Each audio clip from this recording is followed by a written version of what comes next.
Into it. Hi, this is Tim Ria here with the Cite Conference and Expo show. We're here with Noah Broadwater, who's the CTO of Sesame Workshop. Hi, Noah. How are you? So we all grew up and love Sesame Street. You're global, and you're doing some really innovative things with IT and consumerization of IT in the enterprise. Tablets, mobile devices, what's cooking? Everything's cooking. The last, I'd say, 18 months to 2 years has just seen a general explosion. And as a media company, we've always said we have to be where the people are. We want to get our content to as many people as possible. So when we started seeing this explosion, especially the iPad taking over and the iPhone and all the Android phones, just such a wealth of media to get into, to actually display to people. So we have been very focused on it and how we can actually start displaying to consumers, how we can get our content out on these devices, often for free through our outreach programs. But then as we started looking at that, there's also a question of, all right, how do we actually start integrating these devices, these smartphones and these tablets, into our workspace back here in the office? If we're telling everyone else to go buy one, it's kind of hard to say no to them when they start coming here. So it's a kind of an interesting world right now. Yeah, like literally, Apple had the hugest quarter ever, and now everyone's rolling in with their new Android phones to new iPads and new devices, and they're ending up in kids' hands. What are you doing in terms of tablets, in the pre-K market and some of your consumer apps? So there's a study done by the Joan Gantz Cooney Center, which is actually run out of Sesame Workshop. They're sort of a nonprofit within a nonprofit.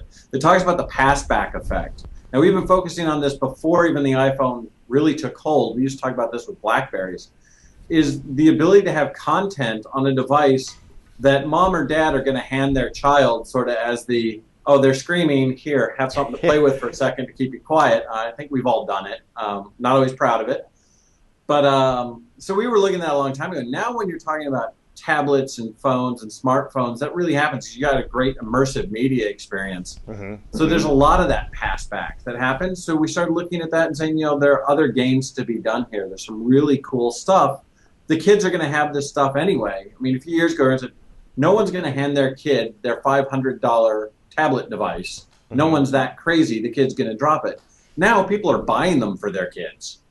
So it's sort of, okay, we need to be in that space because we're reaching them. And when you look at the pre-K, you look at education, tablets are changing the way education's done, because this isn't something where a kid is stuck to go to one corner of a classroom to play on a really antiquated Windows 95 computer that hasn't been updated in forever. You get a tablet in there, the kids can play at a table, they can interact with them. There's some just great things to be done with technology in the education market. And then, of course, something that you're playing there with cloud services behind it, mom gets information about it at home, and now mom's playing with the kid on something likewise on their tablet at home. It's just an absolutely immersive environment. Great time to be in tech and media. And it goes from the kids all the way to the grandparents, where I gave my grandmother iPad.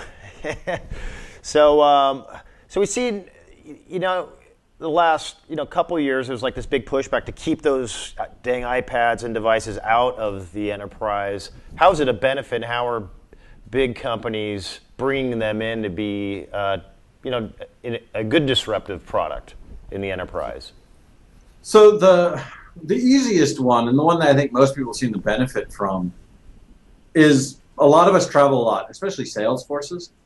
And our laptops have to have like really good media. We've always had DVDs that we've had to pop into our laptops. So our laptops are 8 pounds. They need an extended life battery. Now you got this 12-pound monster you're carrying with you.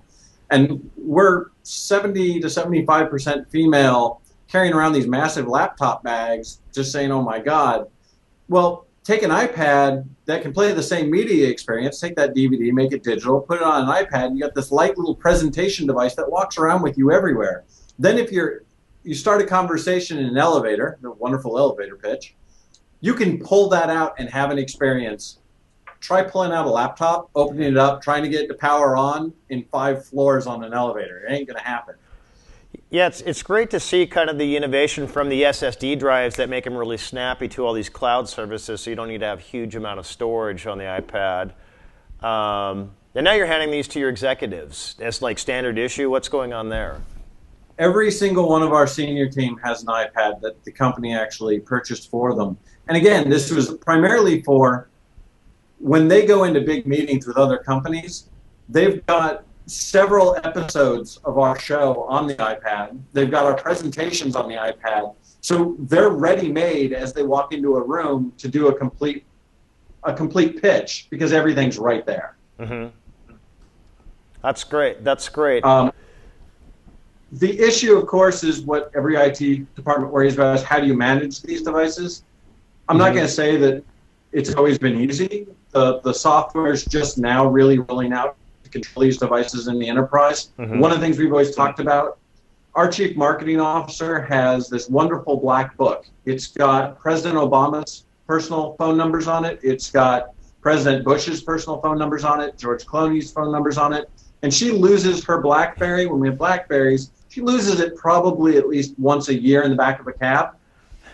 And she'd call and say, I don't want someone to pick this up and be able to call George Clooney, have his information, so we wipe it. Everyone knows that. That's what's great about BlackBerry.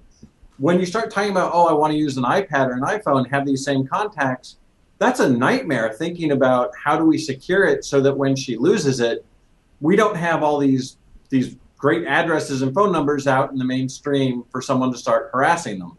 So I think the software has come along that's allowed us to start managing that, and it's made it a little easier to get those into the enterprise. Well, hey, Noah, we wanted to thank you for your time. It's a deep topic, and people are just going to have to come to the Cite conference to connect up with you in person. And how do they connect up online?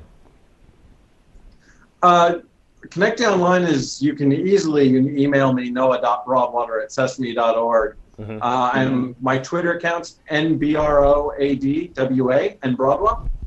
And you can easily connect or follow me on Twitter.